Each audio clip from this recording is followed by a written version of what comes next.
Hello, what's up guys? In this video, I'm going to show you how you can download and install Zoom in your desktop.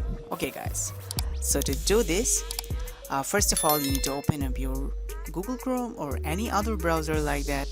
Now search for Zoom for PC. Okay, now here you will be able to see the official website of Zoom, and there will be a default download link for download for Windows Zoom.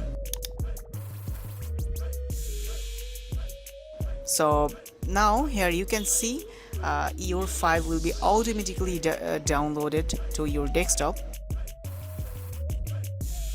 So here if it does not download automatically, you need to click on restart the download. Okay, so and here after downloading you need to click on the software.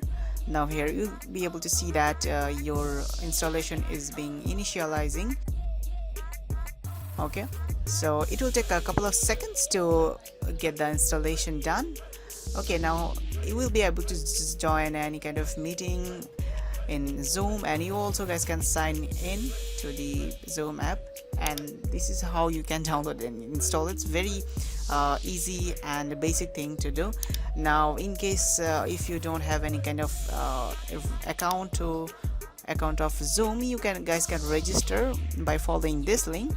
It will redirect you guys to a landing page of registration page of Zoom. Now here you also will be see that sign in with Google, sign in with Facebook, and sign in with SSO, and lots more options. So I hope you guys understand this video, and if you guys have any kind of question regarding this video, feel free to ask in the comment section below. We will see you in the next video. Until then, stay tuned and stay with 5 Minute Solution.